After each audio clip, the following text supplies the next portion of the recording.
Okay, now I know most of you, I know because I can tell there's only like, well, I checked last time there was like 7 views.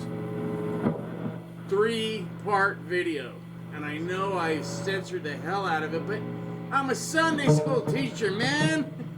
I can't go online anymore and say, you know, I plowed this chick and I poured, you know, California cooler down her butt crack and then drank it, you know, this beautiful waterfall.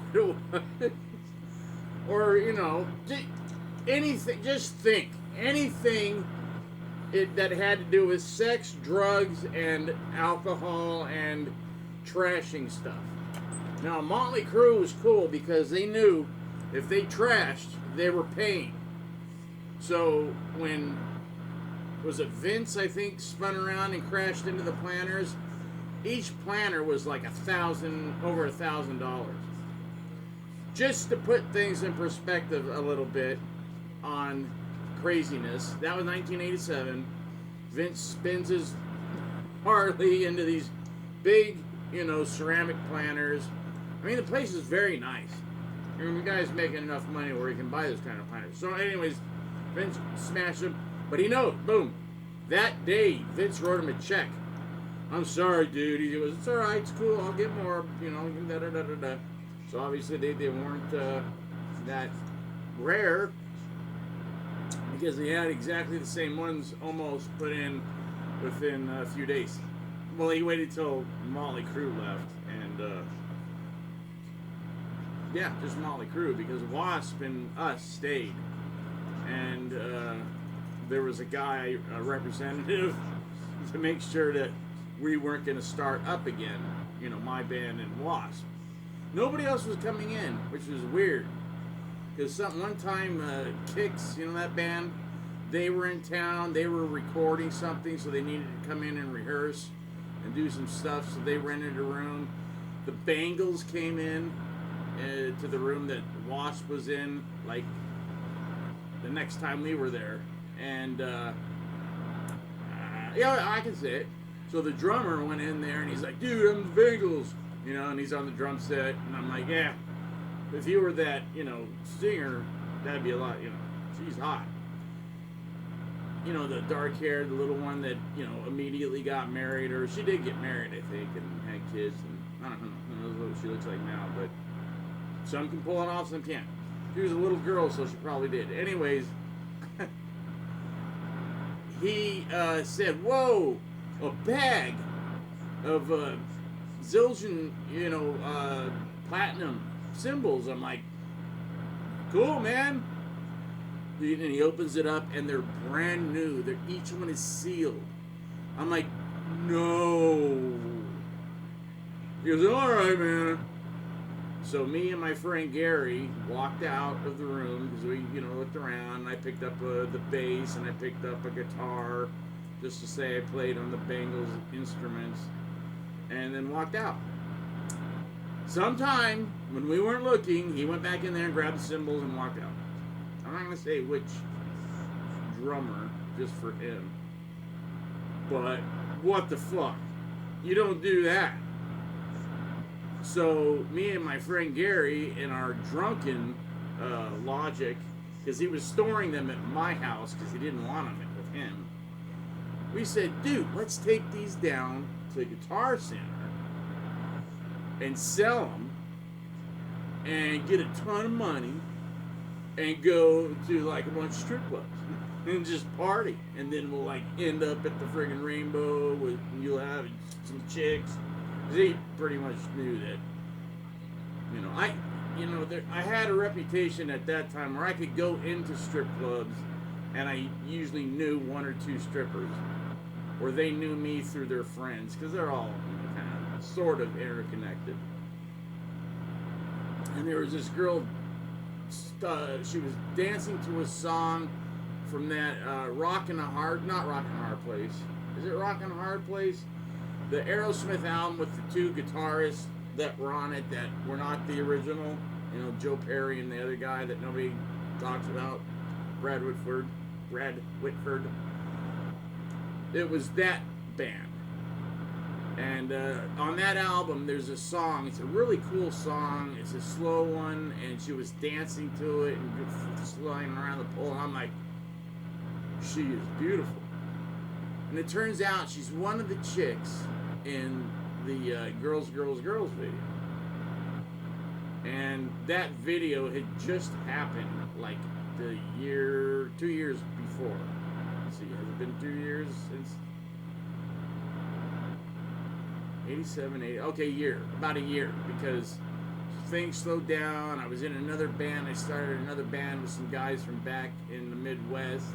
I got the demos up. It says PJ demos, and we did like 2 or 3 songs that we wrote, and they were going to take those back and then beg everybody for money so they could come back, because they found a rock star that they could start a band with, and they couldn't do it. And the bass player and the drummer says, we can't live like that. You know, and they were living pretty good. It's just they were living like right next to Compton in a friggin' apartment. And so they got harassed a little bit, but, you know, how bad do you want to be a rock star? So they never came back, and it's too bad because they weren't too bad. But they weren't what I was looking for. I wanted to go heavier. And then when Fatal Attraction came around and we started writing, and I could see how the writing was going, it was going to be the typical, you know, Hollywood sleaze metal with a lot of Judas Priest influence. So I wanted, like, let's do early Motley Crue. No, we sound like Judas Priest basically, and Hollywood bands, because there was that certain sound. I don't know even how to explain it, but it was there. So yeah. So sorry about the story. Probably sucked to you. So anyways, when I was done with that, I left to get my smoothie. But before that, I went to O'Reilly's. Fuck O'Reilly's. I know I just said I go to church, but I'm really pissed. So I go in there, like 20 minutes till they close. All I want to know is what kind of screws to get for my air cleaner in my car.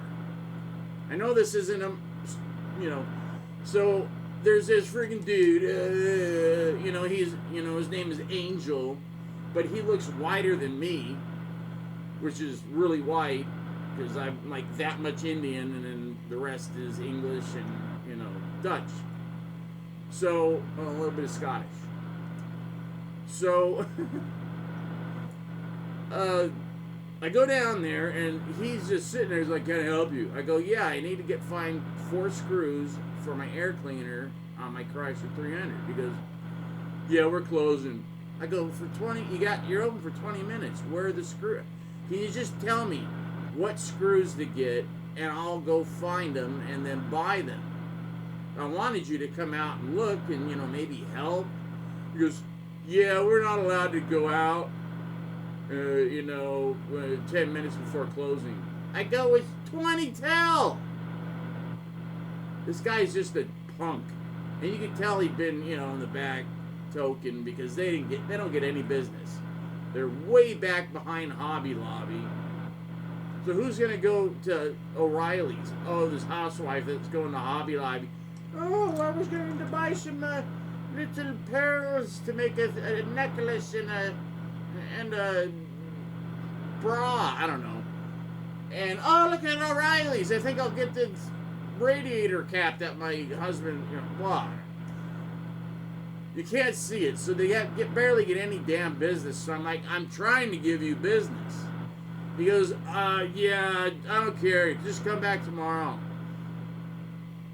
I'm like, "Is your manager here?" And then this little, chubby Mexican chick comes out. Cute. And she's like, "I'm the manager." I go, "Okay, maybe you can help me." And I tell her, da-da-da-da-da. And she goes, "Okay. Yeah. I know the screws are right here. They're da-da-da, SKU number, blah, blah, blah, blah." SKU number. My excuse. SKU number. And she goes, "We don't have them." I go, "Of course you don't." I go, "Do you know where I can get them?" She goes, "Well, you could probably go to AutoZone." I go, "Oh, yeah, that's right." I go, "All right." I go, "Is there any way you could print that out?"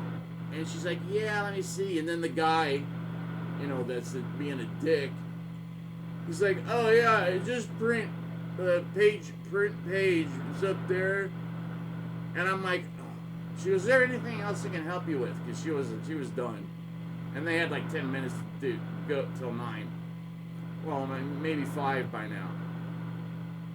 I go, "Yeah, you can do one more thing. Fire that guy." And that's what I did. Just like this. And his face is about 1.5 feet away. And he goes, wham! Hard. And he hits my hand, and I'm like, I'm like, what? I'm going to have to kill him now. He's dead. So I'm getting my cane. She goes, no violence. And I'm like, I go, "If I didn't think I'd go away for a long time for wrapping this around your neck and killing you, you'd be dead right now, you fucking punk." He's like, "Don't ever touch me." I go, "Touch you? I was pointing at you." He goes, "Yeah, don't ever point at me."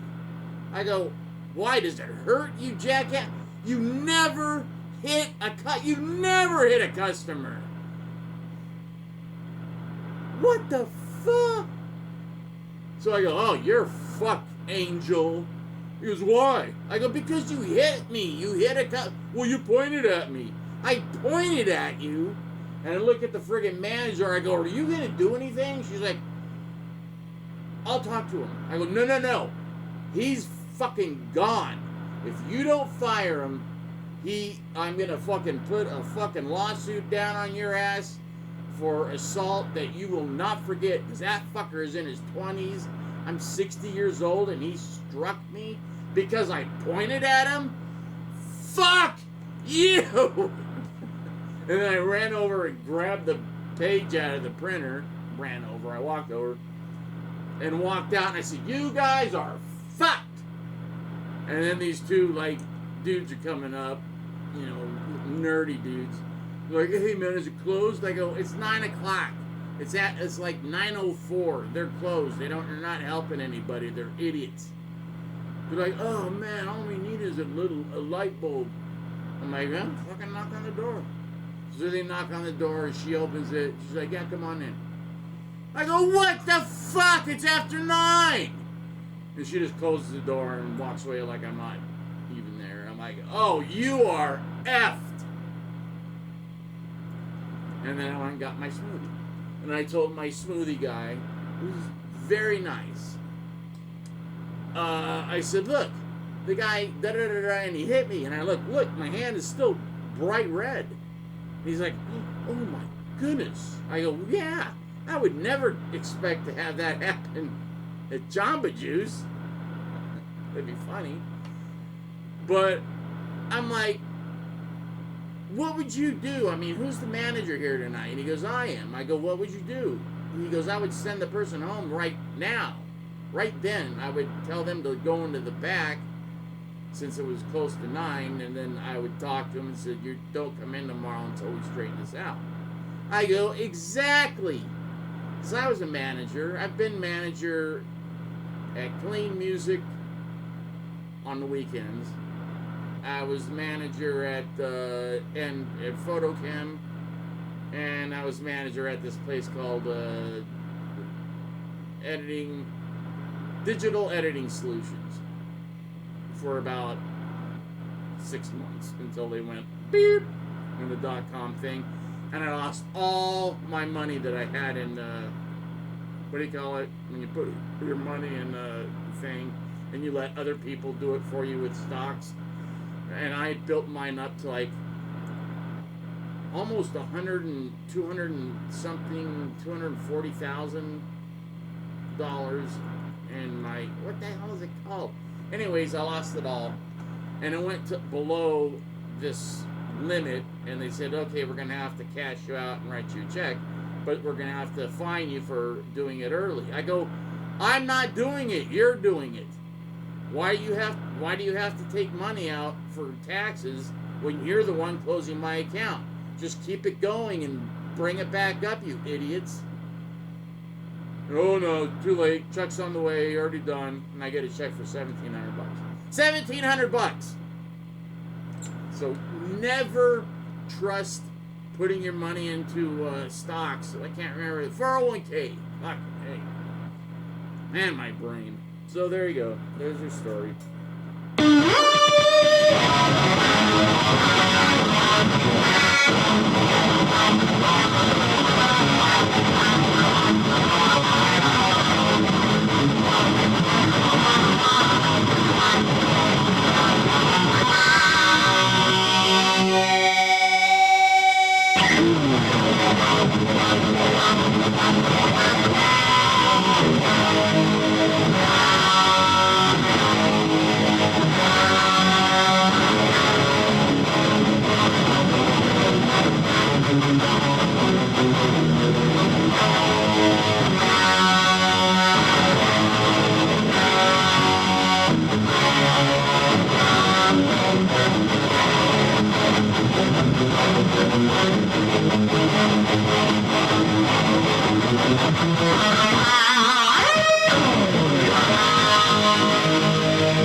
That was just a jumble of different little things.